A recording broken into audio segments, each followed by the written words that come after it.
Introduction. Your father pulls into the driveway in a gleaming two-tone Magnette, mist grey and birch grey, separated by that distinctive chrome strip that caught the afternoon sun just right. You remember the sound it made, that willing rasp from the B-series engine, nothing like the stodgy Morris your neighbour drove. You remember the smell of the leather and wood dashboard, the feel of those chrome door handles cold on winter mornings. You remember thinking your dad had arrived, properly arrived, because this wasn't just any family saloon. This was an MG. And then it vanished. Not the car itself, but the memory of what it represented. Ask most enthusiasts about MG today, and they'll talk about the MGA, the MGB, maybe the midget if they're being generous. But the Magnette ZB, the car that outsold the MGA in 1957, the car that proved Britain could still build something worthwhile while the Suez Crisis was tearing the country apart. Forgotten. Erased. As if 18,000 families never trusted their lives and livelihoods to this magnificent machine. Here's what really happened on October 12, 1956, the day MG announced the Magnette ZB at their Abingdon works. Britain was weeks away from national humiliation. The Suez Crisis would expose the empire as a spent force. Petrol rationing was coming. Anthony Eden's government was collapsing. The country was looking in the mirror and not recognizing what it saw anymore. And MG said, "Not yet, not finished. Here's a proper sporting saloon with 68 horsepower, rack and pinion steering, and enough room for your family and your pride. Here's proof that British engineering still meant something. Here's a car you can afford that won't bore you to tears on a Sunday morning blast through the Cotswolds." It was defiant. It was brilliant. And within 3 years, badge engineering would water it down into just another corporate product, indistinguishable from a Morris or an Austin. But for those precious few years, the Magnette ZB mattered. It mattered to the families who bought them. It mattered to MG's survival as a serious manufacturer. And it mattered to a country desperately trying to convince itself it still had something to offer the world. This is the story of the car nobody remembers, and exactly why they should. Topic 1. The birth of something different. The MG Magnette ZB didn't appear out of thin air. It evolved from the ZA, which had made its debut at the 1953 London Motor Show at Earl's Court. That original Magnette was already groundbreaking. It was the first MG to feature monocoque construction, abandoning the separate chassis that had defined British sports saloons for decades. More significantly, it introduced the BMC B-Series engine to the MG lineup, an engine that would go on to power the legendary MGA and MGB.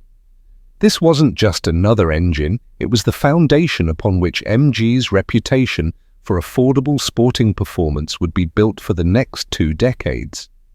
Gerald Palmer, who had previously designed the innovative Jowett Javelin, penned the Magnette with Italian-inspired styling that was a world away from the rather stodgy British saloons of the early 1950s. Where other British manufacturers were still clinging to separate chassis and upright, formal bodywork, Palmer gave the Magnette a smooth, fastback profile with graceful proportions. It looked modern, purposeful, and distinctly continental in its execution. The original ZA Magnette sold well. 18,076 units found homes between 1954 and 1956. But MG knew they could do better. The ZA's 60 horsepower, while respectable, wasn't quite enough to separate it from the competition. So when the ZB was announced on October 12, 1956, it came with meaningful improvements that addressed the ZA's few shortcomings.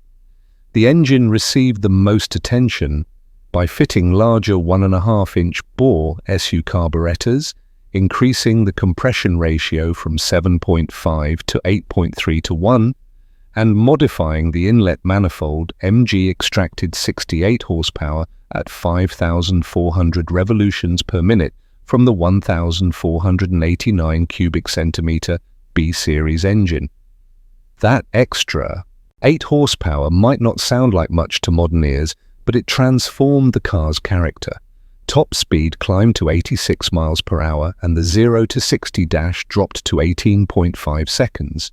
Seriously quick for a 1.5-litre family saloon in 1956. But the improvements went beyond mere numbers.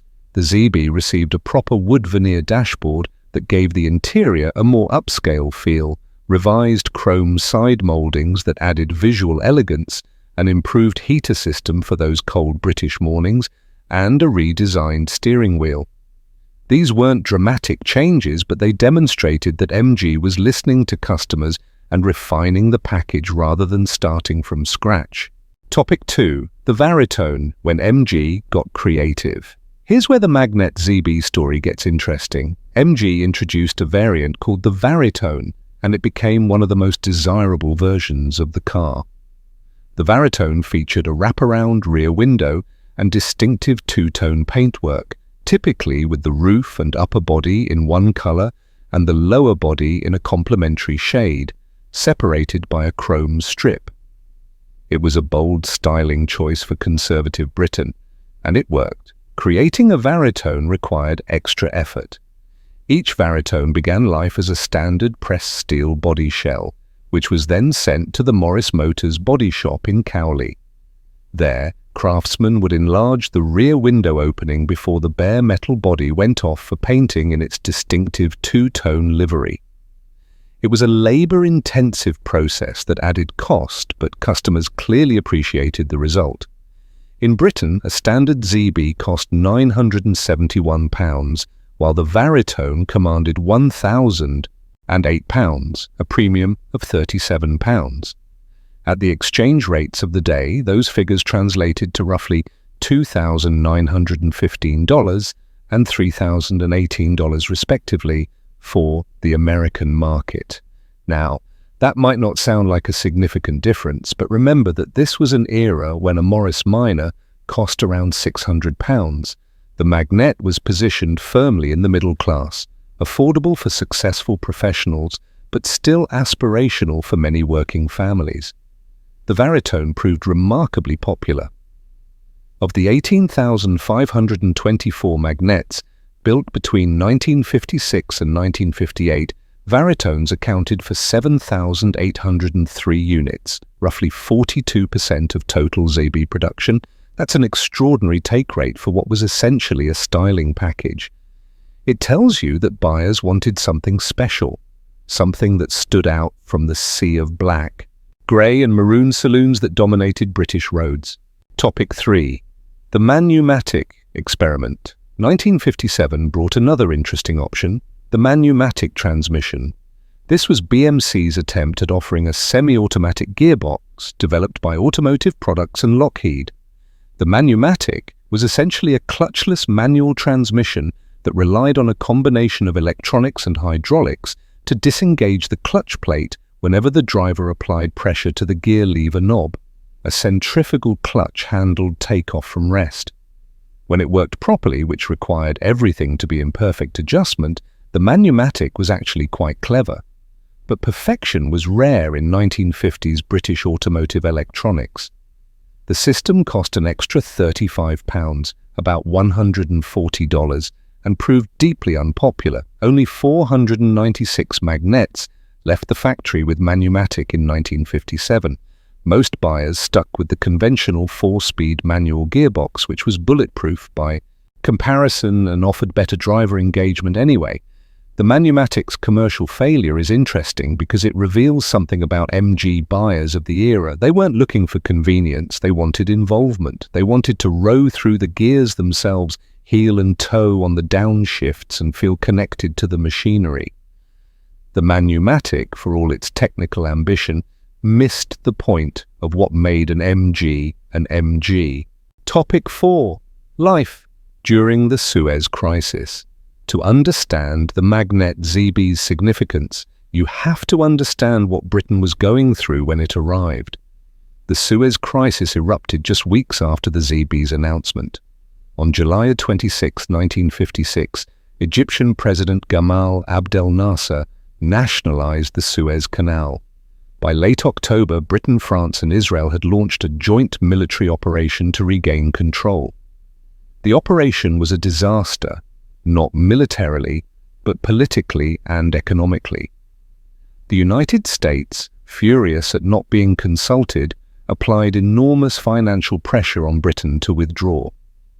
The canal was closed for 5 months as Egyptian forces sunk block ships in the waterway. British access to Middle Eastern oil was severely restricted. By December of 1956, petrol rationing was introduced across Britain, lasting until May of 1957.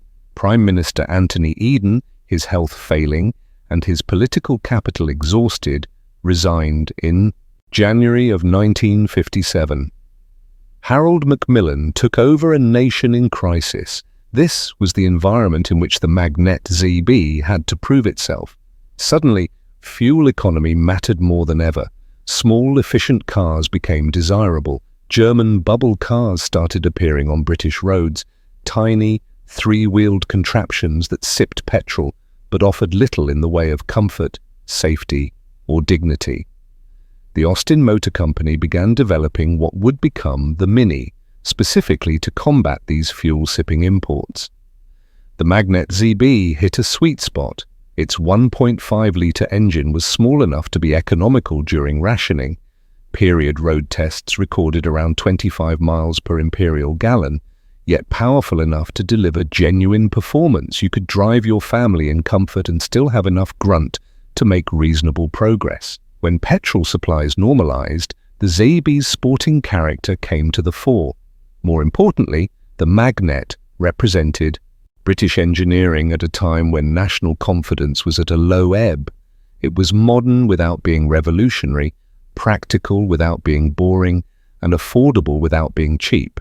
It reminded Britons that their motor industry could still build cars that worked, that lasted, and that offered genuine driving pleasure. Topic 5. How it drove the MG Magnette ZB was, by all contemporary accounts, a thoroughly competent sporting saloon. The rack and pinion steering, unusual for a family car in the 1950s, offered direct feedback and required minimal effort at parking speeds.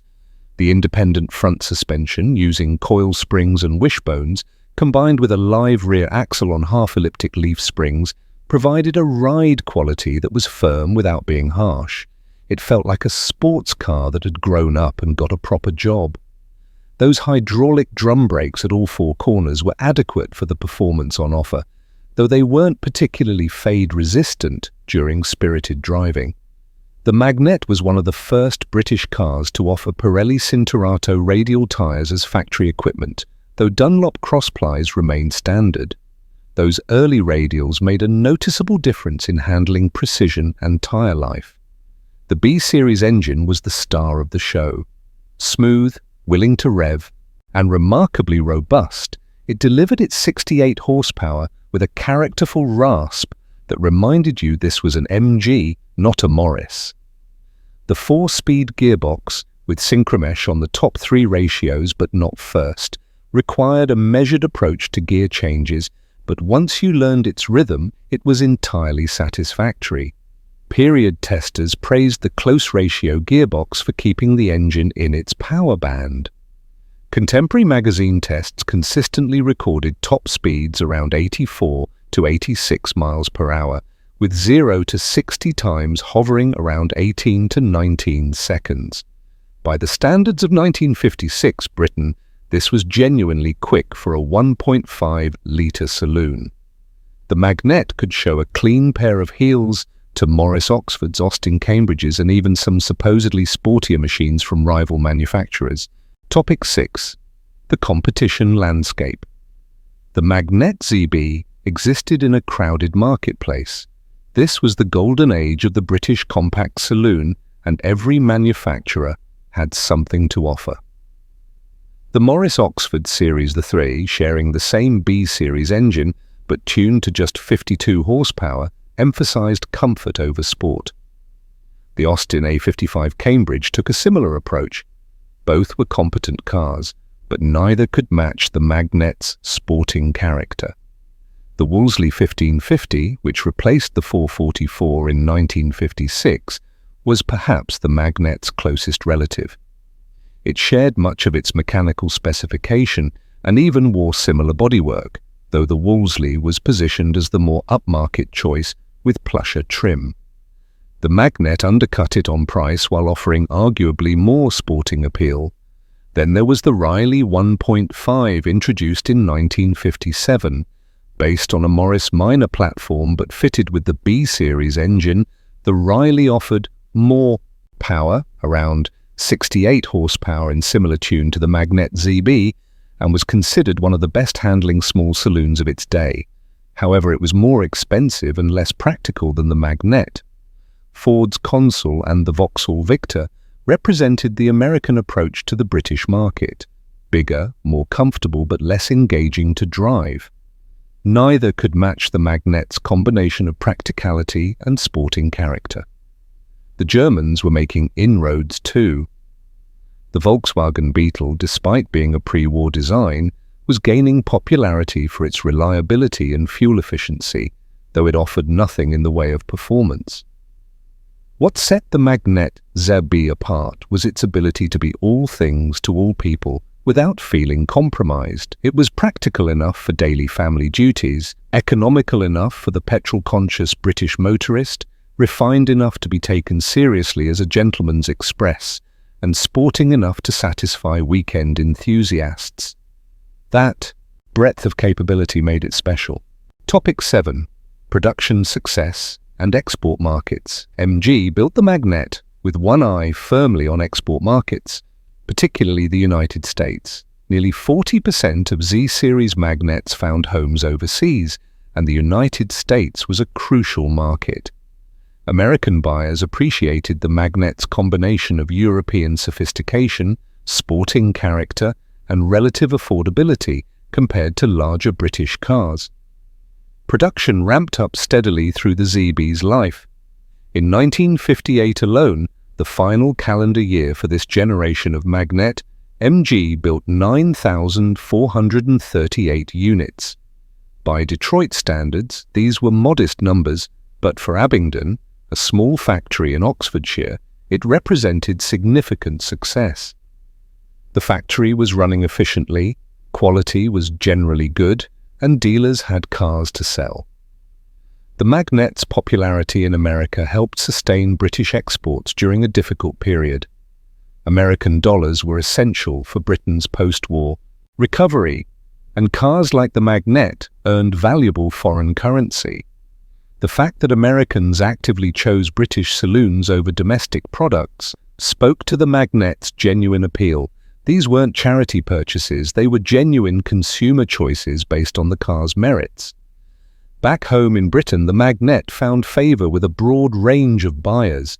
Country doctors appreciated its reliability and economy. Travelling salesmen covered thousands of miles in them. Enthusiastic drivers enjoyed weekend tours through the countryside. It was classless in the best possible way, neither too posh nor too common, neither too sporting to be practical, nor too sensible to be boring. Topic 8. The legacy and what it means today. In February of 1959, Pininfarina's new design language arrived with the Magnette Mark III. The Z-Series cars were replaced by a new generation that shared its body shell with the Austin A55, Cambridge Mark II, Morris Oxford 5th, Riley 468, and Wolseley 1560. Badge engineering had arrived with a vengeance, and the distinctive character of the original Magnette was diluted. The Farina Magnettes sold well enough. They were competent, modern-looking cars, but they lacked the special quality of the Z-Series. They were corporate products rather than carefully crafted MG interpretations of a shared platform. The personality, that indefinable sense that this was an MG first and a BMC product second, had been compromised in the name of efficiency and standardization. Today, the Magnette ZB occupies an interesting place in the classic car market. It's not as valuable as the contemporary MGA sports car, nor does it command the prices of the later MGB. Average auction prices hover around $20,000 with exceptional examples, particularly varitones with documented histories, reaching $35,000 to $40,000. Cars needing work can be found for under $5,000. That relative affordability makes the ZB an interesting proposition for enthusiasts who want to experience 1950s British motoring without spending MGA money. Parts availability is reasonable thanks to the B-Series engine's long production run and the car's shared components with other BMC products. There's an active Magnette register within the MG Car Club offering technical support and community. The ZB's rust susceptibility means that dry climate cars from California, Arizona, or Australia are particularly prized. British cars, even restored ones, require vigilant maintenance to keep corrosion at bay. Many enthusiasts have upgraded their Magnettes with MGB engines and 5-speed gearboxes, transforming them into surprisingly rapid and usable classic daily drivers. While purists might frown on such modifications, they demonstrate the ZB's fundamental soundness as a platform. The MG Magnette ZB arrived at a pivotal moment in British history. As the nation grappled with its declining global influence, economic challenges, and an uncertain future, here was a car that reminded people what Britain could still do well. It wasn't the fastest car on the road, nor the most luxurious, nor the most advanced, but it was honest, capable, and genuinely enjoyable to drive, qualities that have never gone out of style. The fact that it's been largely forgotten by mainstream classic car culture says more about our obsession with sports cars and supercars than it does about the Magnette itself. This was a car that tens of thousands of families relied upon, that crossed continents, that survived the daily grind of British roads for decades. It was the car that proved MG could build more than just two-seaters for weekend enthusiasts. If you lived through that era, you might remember seeing Magnettes on your street, perhaps even riding in one. Maybe your uncle drove one, or your neighbor, or your father's business partner. They were part of the fabric of British life in the late 1950s, so common that they became invisible. And perhaps that's the highest compliment you can pay a car. It did its job so well, so reliably, that people simply took it for granted. Now it's your turn. Did you or your family own a Magnette? Do you remember these cars when they were just used cars rather than classics? What memories do they hold for you? Share your stories in the comments below. I'd love to hear them. And if you've enjoyed this deep dive into a forgotten piece of British automotive history, please consider subscribing to the channel and hitting that like button. It helps more than you might think. Thank you for watching. And remember, not every classic has to be rare or valuable to be significant. Sometimes the most important cars are the ones that simply did their jobs well and asked for nothing in return. The MG Magnette ZB was exactly that kind of car.